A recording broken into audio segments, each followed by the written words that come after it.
ఒక BRS party MLA స్థాయి రాజ్యాంగబద్ధమైనటువంటి పదవిలో ఉండి మీ పార్టీకి మెజారిటీ సీట్లు రాలే, కాంగ్రెస్ పార్టీకి మెజారిటీ సీట్లు వచ్చింది. ప్రజలు వాళ్ళకి 5 ఏళ్ళు మ్యాండేట్ ఇచ్చిండ్రు, మీకు ఇవ్వలే, మీకు 10 ఏళ్ళు ఇచ్చిండ్రు. 10 ఏళ్ళు కనుక మీరు చక్కగా చేస్తే ఈరోజు మీరు అధికారం పోయి ఇట్లా అక్కసుతో ప్రభుత్వాన్ని కూల్చేటువంటి కుట్రలు చేసేటువంటి అవసరం మీకు రాకపోయే.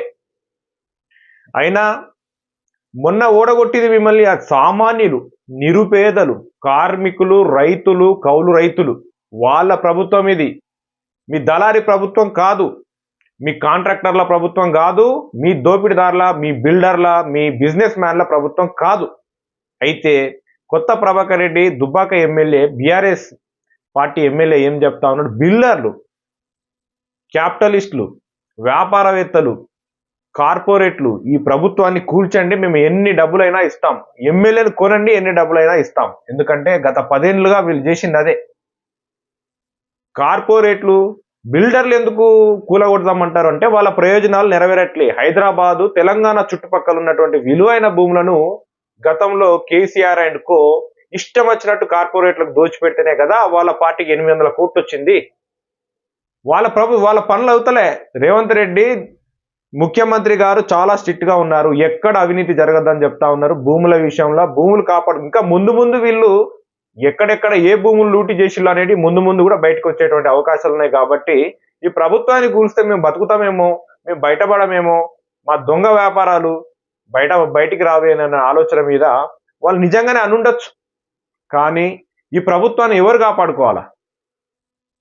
పేదల ప్రభుత్వం తరపున ఎవరు నిలబడాలా? పేదలే కదా. ఈ మన ప్రభుత్వం, మనం ఓటేసుకొని గెలిపించుకున్నటువంటి మన ప్రభుత్వం తరపున మనమే కదా నిలబడాల్సింది. వాళ్ళకు ప్రయోజనాలు ఉన్నాయి, దోపిడీదారులకు ప్రయోజనాలు ఉన్నాయి, వాళ్ళకు భూములు కావాలి, వాళ్ళకు వ్యాపారాలు కావాలి, మన తెలంగాణ ఆస్తులు కావాలి. కానీ తెలంగాణ ప్రజలకి మన సంపద మనకు పంచాలి. మన సంపద మనకు పంచాలంటే కాంగ్రెస్ పార్టీ ఒక్కటే పేదల గురించి ఆలోచిస్తూ ఉంటుంది. మొన్న ఓట్లేసి గెలిపించింది కూడా పేదలే. ఆ పేదల ప్రభుత్వాన్ని కూల్చడానికి ఎన్ని కుట్రలు జరుగుతాయో ఇక్కడ మనం చూడొచ్చు. ఎంత దర్జాగా నిస్సిగ్గుగా ఒక ఎమ్మెల్యే స్థానంలో ఉండి కూడా ఇట్లా మాట్లాడుతా ఉంటే దీన్ని ఏమనుకోవాలి? సీరియస్ గానే మాట్లాడారా లేక తనకు అనిపించినట్లుగా కామెంట్ చేశారా? అసలు కొత్త ప్రభాకర్ రెడ్డి కామెంట్స్ వెనుక ఉద్దేశం ఏంటి? వాచ్ తీసుకోండి. బీఆర్ఎస్ రజతోత్సవ సభకు సన్నాహకంగా జరిగిన కార్యకర్తల సమావేశంలో ఆ పార్టీ దుబ్బాక ఎమ్మెల్యే కొత్త ప్రభాకర్ రెడ్డి చేసిన కామెంట్స్ తెలంగాణ రాజకీయాలను ఒక్కసారిగా హిటెక్కించాయి. ప్రభాకర్ రెడ్డి ప్రాతినిధ్యం వహిస్తున్న పార్టీ లోపల బయట అదే ఇప్పుడు హాట్ టాపిక్ గా మారింది. కాంగ్రెస్ ప్రభుత్వాన్ని కూల్చివేయాలని రియల్ ఎస్టేట్ వ్యాపారులు, బిజినెస్ మెన్లు కోరుతున్నారని ప్రభాకర్ రెడ్డి అన్నారు. రియల్ ఎస్టేట్ వ్యాపారులు, బిజినెస్ మ్యాన్లు 10 ఏళ్లుగా కేసీఆర్ అనేటైనా ఎవరికి సేవ చేసిండు, ఎవరి మేలు చేసిండు, ఎవరిని బాగు చేసిండు అనేది ఈ ఒక్క స్టేట్మెంట్ తోటి అర్థమైపోతా ఉన్నది. సంపదను పెంచాలే, అది పేదోనికి పంచాలే అన్నట్టుగా కాంగ్రెస్ పార్టీ పనిచేస్తూ ఉంటే ఈరోజు ధనవంతులు, కార్పొరేట్లు వాళ్ళకున్నటువంటి డబ్బు బలంతో ప్రభుత్వాన్ని కూల్చేద్దాం అనేటట్టుగా మాట్లాడుతూ ఉన్నారు.